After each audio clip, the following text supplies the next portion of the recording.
a todos, ¿cómo están? Vamos a esperar un ratito que se junten, un poco que se reúnan. Hoy este vivo es para conversar acerca del primer video que estuvimos subiendo el miércoles.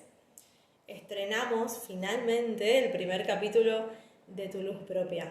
Decimos capítulo, pero en realidad los videos no tienen continuidad, ¿sí? Son historias independientes una de las otras, así que ustedes pueden ir mirando en el orden que quieran. Siempre vamos a estar subiendo un video los miércoles, vamos a subir una trivia el viernes. Recuerdan que el viernes la trivia era, si habían visto la historia, obviamente le preguntábamos, ¿sí? Y le habíamos preguntado también qué los había salvado a ustedes. Compartimos la historia de nuestro personaje que se llama Sonia. Sonia es el nombre de nuestro personaje estreno del miércoles pasado. A Sonia la salvó de un dolor muy muy grande el yoga, pero puede ser cualquier otra cosa lo que te salve a vos. Y el viernes en la trivia le preguntábamos a cada uno de ustedes, ¿y a vos qué te salvó? Y muchos estuvieron respondiendo, muchos me preguntaron a mí también, a mí qué me salvó, ¿sí? Yo les cuento. A mí me salvaron mis hijos. La maternidad claramente me salvó, me ayudó a tomar conciencia de mi responsabilidad en la vida, de lo importante que era yo, ¿sí? Para estos seres que dependían 100% de mí, porque un niño cuando nace está a merced de todos los peligros del mundo y nos tiene solamente a nosotros para que lo cuidemos. Así que a mí me ayudó muchísimo a tomar conciencia del amor propio, el amor de mis hijos, ¿sí? La necesidad que ellos tienen de mí y la necesidad que ellos tienen de un mundo mejor, por lo cual también Tu Luz Propia y todo lo que hago tiene mucho que ver con ellos también y con la generación de ellos, para que puedan tener un mundo mejor, para que puedan tener sueños, un mundo donde valga la pena soñar y donde soñar también sea sinónimo de concretar, donde ellos puedan cumplir también sus sueños del mismo modo en que yo intento hacerlo todos los días cuando me levanto. Es importante que a pesar de la edad nosotros no dejemos de creer en nuestras expectativas, que no dejemos de creer en nuestros deseos y especialmente en nuestra intuición. Contábamos entonces, ¿no me escuchás? ¿O no se escucha en general o no me escuchas vos? A ver. ¿Alguien más que no me escucha? A ver ahí. A ver, estoy probando el audio porque me dicen... ¿Ahí me escuchan? Ahí está. Entonces le contaba que el miércoles estrenamos el video de Sonia. Sonia es un personaje que sufrió mucho, sufrió algo en particular.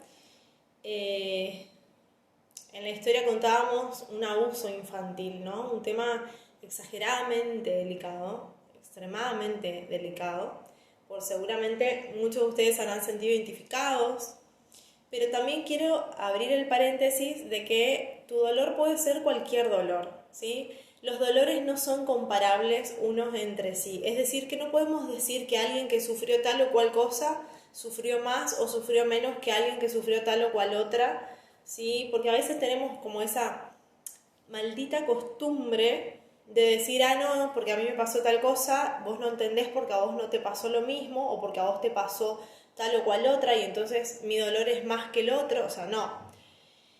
Los dolores, los sufrimientos por los que pasamos son inconmensurables. Esto quiere decir, no se puede comparar. No podemos comparar a alguien que sufrió la muerte de un ser querido, ¿sí? Con alguien que sufrió abuso, con alguien que sufrió homicidio en su familia. O todos los traumas, todos los dolores son muy singulares, son muy personales y tenemos que tener el respeto por cada uno de los dolores. No podemos estar comparando y decir, no, porque yo sufrí tal cosa y es peor que pasar eso. Seguro que te dolió y te dolió mucho, pero la verdad que acá no es una competencia de a ver quién sufrió más o a quién le pasaron las peores cosas. Fíjense que hay mucha gente, a ver, en los mismos grupos de amigos, no, porque me robaron un celular, a mí me robaron 10 celulares.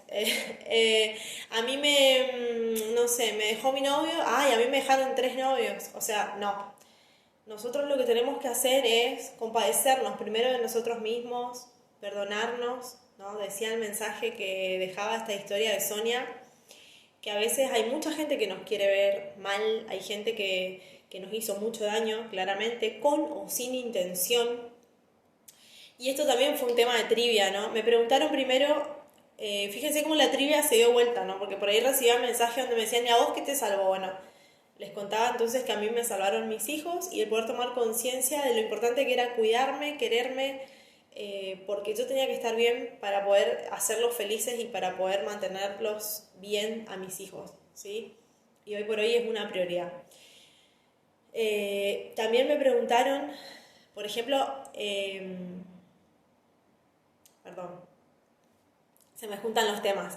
En lo de la trivia les decía, le habíamos preguntado entonces qué los había salvado a cada uno y después queríamos hablar de esto del dolor y cómo el dolor es muy singular y cada uno sufre y cada uno tiene derecho a sentir en la proporción en la que el alma o el inconsciente es capaz de elaborar eso y no hay dolores unos peores que los otros, ¿sí? Y teníamos como esta mala costumbre de decir, quizá yo sufrí más que el otro, yo esto, yo lo otro, ¿está? Tratemos de sacarnos un poco, de desenmascararnos un poco del ego y de intentar ver en el otro con amor y con compasión, con empatía, que son palabras que están muy de moda y que por ahí no sabemos de qué se tratan. Sonia, la historia de Sonia nos ofrece dos puntos de vista y vamos a ver cuáles son. Uno es el punto de vista de Sonia, o de la víctima, o de la persona que sufre. Les decía que tu sufrimiento puede ser cualquiera, no necesariamente el abuso, pero elegimos el abuso porque la verdad es que es un tema sobre el cual también queríamos concientizar, ¿no? Y uno de los mensajes muy polémicos era, en la trivia, me decían, ¿por qué utilizaste la palabra castigar? ¿No? En el mensaje final, esto yo lo quería aclarar sí o sí, ¿no? En el mensaje,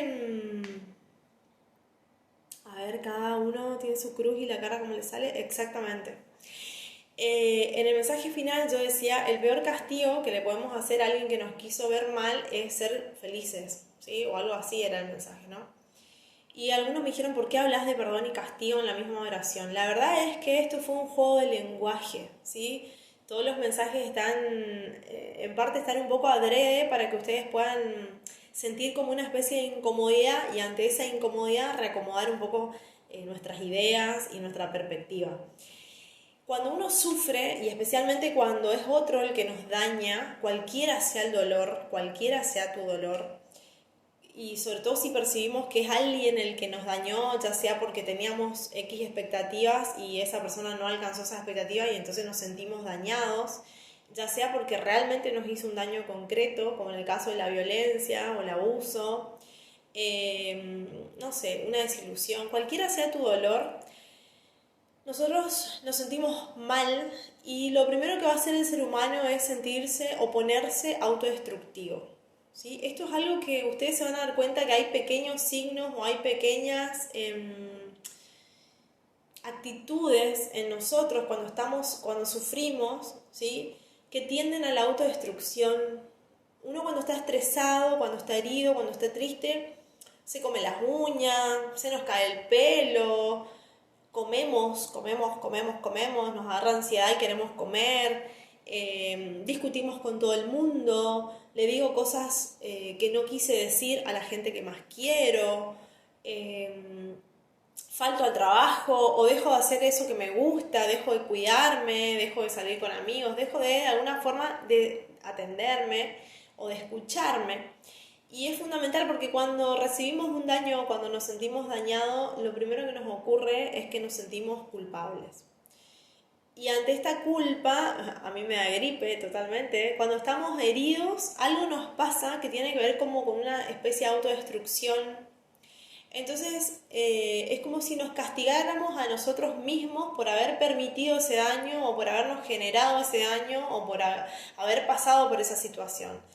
Es muy duro para nosotros, a veces somos capaces de ver al otro y de decir, bueno, el otro pobrecito, ¿sí? O el otro lo perdono, al otro, ¿por qué no me quiere? ¿Por qué me dejó? ¿Por qué me ofendió? ¿Por qué me mintió? ¿Por qué me traicionó? Le damos vuelta como con el pensamiento a la imagen del otro o a lo que el otro me hizo, y uno se empieza a sentir mal, ¿sí? Porque empieza a buscar en el otro el por qué, el para qué, la justificación, y entonces uno comienza a sentirse horrible, y ahí es donde sin querer, y fíjense que ahora vamos a ver si hacemos la trivia, ¿cuáles son tus actitudes más autodestructivas? Entonces lo primero que hacemos, hay gente que duerme, por ejemplo, que se tira a dormir y duerme, duerme, duerme. Es decir, que hay actitudes que son autodestructivas y que emergen ante situaciones de conflicto, de estrés o de sufrimiento como una respuesta a ese dolor y que normalmente tienden a la autodestrucción. Por eso usamos la palabra castigo, porque decíamos, ¿por qué nos vamos a castigar a nosotros mismos? ¿Sí? Si es otro el que nos hizo el daño y si el otro encima nos hizo el daño adrede, nos mintió a propósito, nos traicionó a propósito, nos lastimó, nos golpeó, nos haya hecho lo que nos haya hecho, entonces jugábamos un poco con ese verbo de castigar. El peor castigo que le podemos hacer a esa persona es ser felices, es ponerse bien, es estar bien, porque alguien que te daña o que intenta destruirte lo hace justamente para no verte bien, para quitarte fuerzas o, como decimos en el término espiritual, para chuparnos energía. De manera que ponerse bien es uno de los peores castigos que le podemos hacer a esa gente que no nos quiere o que nos quiere mal. Y además es el mejor regalo que nos podemos hacer a nosotros mismos. Cuando aprendemos a querernos, somos capaces de mirar en retrospectiva lo que nos pasó y hacerlo quizá con mayor amor y con mayor compasión. Esa es otra tendencia que tenemos los seres humanos. Hoy yo tengo 34 años, miro hacia atrás las cosas que hice a los 20, 25 años y digo, ay, me agarro la cabeza y cómo puedo haber hecho eso. No es justo, ¿sí? No es justo que alguien de 35 juzgue a su versión del pasado, ¿está? Porque lo mejor que pudimos haber hecho lo hicimos, y lo hicimos en el momento perfecto y ocurrieron las cosas como tenían que ocurrir y es para nuestra evolución todo lo mejor. Entonces si voy a mirar hacia atrás, si voy a mirar en retrospectiva cómo actué de acá a 5 años, de acá hace 5 años atrás o hace 10 años atrás, mírense con amor, mírense con compasión, como miramos a Sonia en el video y dijimos, wow, eso fue lo que le pasó y lo que la llevó a tener esta actitud autodestructiva, ¿sí? Es importante que no miremos atrás para darnos más con un palo y decir, ¿qué hice cuando tenía 15, cuando tenía 20, 25? No me perdono, No, porque no es justo con esta experiencia y con esta conciencia que tenemos en el presente, mirar en retrospectiva y de golpe empezar a golpear a esa persona que fuimos, que ya de por sí está golpeada, entonces brindémosle amor. Miremos, si queremos, podemos pensar en qué edad teníamos cuando sufrimos ese atentado a nuestra integridad. Y ustedes me pueden decir, bueno, yo sufrí algo feo a los 8, a los 10, a los 12, a los 15, a los 20, a los 25. Miro una foto de esa persona, que era yo, pero en el pasado, y le pido perdón.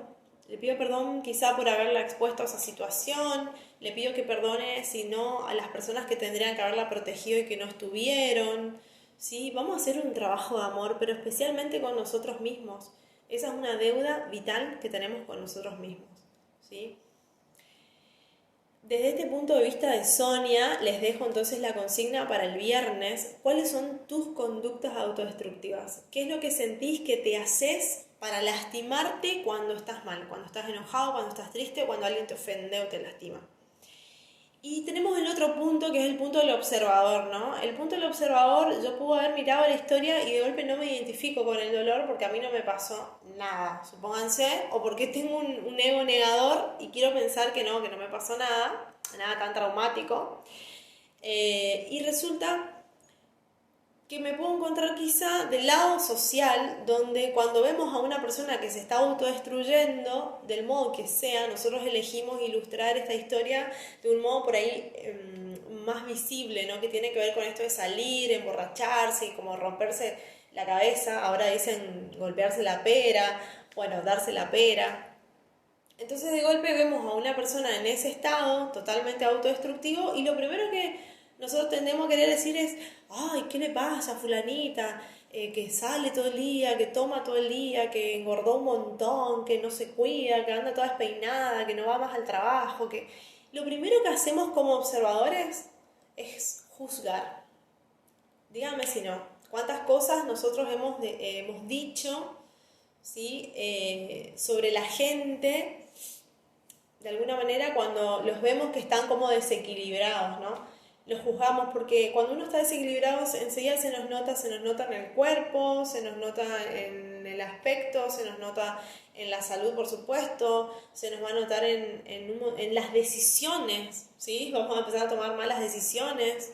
Entonces, lo primero que hacemos cuando vemos a alguien que está sufriendo es juzgarlo, empezar a criticarlo, empezar a decir, ay, ¿por qué se viste tan mal? ¿Por qué engordó un montón? ¿Por qué adelgazó un montón? ¿Por qué todo el día come o vomita? ¿O por qué sale todo el día? ¿No duerme? ¿Que esto? ¿Que lo otro? ¿No? Le sacamos el cuero, como decimos acá, ¿no? Jamás nos hemos puesto a pensar qué le está pasando a esa persona o qué le pasó en la vida a esa persona para ser de ese modo, ¿no? Y uno tiene que indagar, tiene que ir un poco más, porque de alguna manera agudizar este punto de observación y poder conectar con el dolor del otro me aporta a mí una mirada más compasiva y más amorosa. Y ustedes me van a decir, ¿para qué me sirve ser más amoroso en un mundo donde cada vez hay más odio, parece? Y a lo mejor no necesariamente para ir a meterse en la vida del otro e intentar ayudar al otro, pero sí para elevar mi frecuencia vibratoria, sí para elevar mi vibración y para empezar a sentirme mejor yo, ¿sí? Cuando uno tiene una mirada amorosa hacia todo aquello que lo rodea, especialmente hacia las personas, y trata de entender por qué una persona es de tal o cual forma, ojo, no digo enroscarse y buscarle la vuelta a la persona, sino decir simplemente a lo mejor esa persona actúa o le está pasando algo y entonces yo me corro del lugar del juicio y trato de posicionarme en una mirada amorosa que me permita contemplar al otro, ¿no? Esto de la contemplación, yo en los talleres, por ahí molesto mucho con esa palabra, porque la contemplación es un modo de meditación activa. Y nos permite de golpe internalizar, profundizar y conectar con un objeto, con un sujeto, desde un lugar súper lindo que tiene que ver con la contemplación y por ahí lo trabajamos mucho, especialmente en el taller de registros 3, donde de alguna manera tendemos a la contemplación para poder conectar con lo que nos rodea. Esto eleva nuestra vibración, ¿sí? La contemplación nos pone en un modo de observador pero activo, porque yo estoy mirando, estoy interviniendo con mi amor, estoy interviniendo con mi empatía, estoy tratando de extraer el amor de todo lo que me rodea, sin juicio, ¿sí? Absolutamente sin juicio. Traten de ejercitar la contemplación, ¿sí? La contemplación es simplemente poder mirar lo que lo rodea o a las personas y de golpe abstraerse de lo que está ocurriendo, dejar de juzgar lo que está ocurriendo como esto es malo, esto es bueno, esto es malo, esto es bueno, porque en el juicio es donde emerge el dolor, ¿sí? ¿Qué les quiero decir? Que si yo estoy viviendo ahora esta situación de video con ustedes y de golpe digo, no, este video es horrible porque no me veo bien, porque empiezo a juzgar las características del mismo, voy a empezar a sufrirlo, voy a empezar a pasar mal, ¿sí? Mi cuerpo va a empezar a reaccionar, mis palabras se van a notar en mis palabras, en mis gestos. Entonces, de alguna manera, lo importante es hacer la contemplación, ¿sí? De lo que ocurre, pero sin juzgar una situación como positiva o como negativa. Entonces me evito el sufrimiento. Y si puedo tratar de encontrarle lo positivo, muchísimo mejor. Entonces digo, bueno, a lo mejor el video no salió como yo quería, pero lo positivo fue esto, fue lo otro, ¿sí? Y lo negativo está, hay que tomar conciencia. Pero bueno, pero para que me sirva a mí para trascender y no para quedarme atrapado en el dolor o en la inacción. ¿Está? El video de Sonia nos deja entonces dos puntos, que es el punto de la víctima y que de alguna manera somos todos cuando estamos sufriendo y cuando nos compadecemos de nosotros mismos y nos flagelamos y nos castigamos porque estamos enojados con nosotros mismos por haber permitido que nos pase semejante cosa. O somos todos cuando también nos pasa algo y decidimos perdonarnos y decidimos darnos otra oportunidad porque nos merecemos estar bien y porque de última, si yo sigo enojado con el que me lastimó, lo peor que le puedo hacer al otro es estar bien yo, ¿sí? Y nos deja el punto de vista del observador, que de golpe cuando vemos una persona en un estado autodestructivo, lo primero que hacemos es querer criticarla y no nos ponemos a pensar qué le estará pasando o qué le pasó a esa persona para que actúe de ese modo. Y es importante quizá hacer entonces el ejercicio de la contemplación, poder mirar sin juzgar al otro, para tratar de entender, y más que entender yo les diría para conocer al otro, y entonces el otro conocido puede empezar a ser amado, ¿sí? Esto es un ejercicio súper sanador, ¿sí? Poder ver al otro en la totalidad de su historia y en la totalidad del contexto en el que el otro se está desenvolviendo. Pero también nos deja otro mensaje, ¿sí? La historia de Sonia. ¿Quieren decir algo? Ustedes me pueden interrumpir porque esto, la idea era que sea como un debate, ¿sí? Por ahí estuvieron diciendo algunos esta cuestión de que cuando uno sufre no solamente tenemos actitudes autodestructivas, sino que también a veces se nota en el cuerpo y hacemos miles de síntomas y enfermedades, y también tiene que ver eso con la culpa y con el dolor y la autodestrucción, ¿sí? Pero también nos deja un mensaje valioso la historia de Sonia, que tiene que ver con que nuestras circunstancias, por más oscuras o por más dolorosas que hayan sido, no tienen por qué definirnos, y en absoluto no tienen por qué definirnos toda la vida, ¿sí? Nosotros pudimos haber sufrido las peores catástrofes, pero lo que va a determinar quién soy no es lo que me pasó, sino lo que yo hice con eso que me pasó, ¿sí? Me van a definir mis decisiones. Nosotros somos sujetos y todo el tiempo estamos actuando y gozamos de un regalo maravilloso que nos dio Dios, el universo, llámenlo como quieran, que se llama libre albedrío. A partir del libre albedrío yo puedo atraer ciertas situaciones o experiencias que les decía hoy, si juzgo como malas, voy a sufrir, si trato de juzgarla como buena, bueno, la voy a pasar, la voy a trascender. Y estas situaciones además me permiten todo el tiempo ir evolucionando. Por eso hay que entender que incluso aquellas situaciones que yo percibo como negativas traen un aprendizaje valioso para mi evolución, aceptarlas, abrazarlas, integrarlas y soltarlas, ¿tá? Sanar no quiere decir olvidar y perdonar todo. Sanar quiere decir simplemente que el dolor ya no nos controle, que el dolor ya no nos domine, que no nos vuelva resentidos, porque todo eso se va a notar en nuestras decisiones y vamos a seguir alimentando una pelota que nos achica más. Entonces lo importante de sanar es que el dolor no nos domine, no nos definen nuestras circunstancias, nos terminan definiendo nuestras decisiones. Así que no importa lo que te haya pasado este último tiempo, esta última semana, estos últimos días o estos últimos años, hoy puedes hacer el clic y puedes decir, listo, decido a partir de hoy fortalecerme, prenderme de una fuente de amor, elijan una, sus hijos, sus mascotas, una causa, una persona, yo mismo, ¿sí? Una relación, algo que me alimente, el motorcito de la vida, que es el amor, y a partir de ahí empiezo a tomar decisiones más efectivas, más positivas, más constructivas, que me alejen de la autodestrucción y que me empujen hacia la creatividad. Cuando hay dolor y empiezo a liberar la creatividad, créanme que hay sanación. Los espero el miércoles con un video informativo. Les voy a estar dejando una técnica espectacular para liberar la creatividad en situaciones de sufrimiento, ¿sí? Les mando un beso. ¿Qué podría ser lo que más determina nuestra postura de dolor? Y lo que más va a generar influencia en nuestra postura van a ser ya las memorias del pasado, ¿sí? Uno trae ya consigo como unos programitas que los hereda, por supuesto, los hereda de su sistema familiar especialmente, y esas respuestas están ahí como una especie de respuestas preestablecidas. Entonces, ante situaciones parecidas voy a ir reaccionando de manera parecida. Lo importante es identificar, en todo caso, en qué momento de mi vida se programó esta respuesta. Es decir, ver en qué situación yo estuve en una situación similar o mi familia estuvo en una situación similar y cómo reaccionaron y en qué momento se implantó eso como una respuesta posible. Desprogramarla, por supuesto, como tomando decisiones distintas, intentando sentirme diferente. ¿Sí? Les dejo un beso y voy a estar leyendo igual sus mensajes, sus consultas. Vamos a subir el video en un tríptico en el feed, en el muro, en Facebook. Yo también te amo, amiga. Y compartan a todo aquel que le parece que le haga bien, que necesite escuchar esto. Recuerden que nosotros no somos lo que nos pasa, ¿sí? Somos lo que hacemos. Les mando un beso y un abrazo a todos.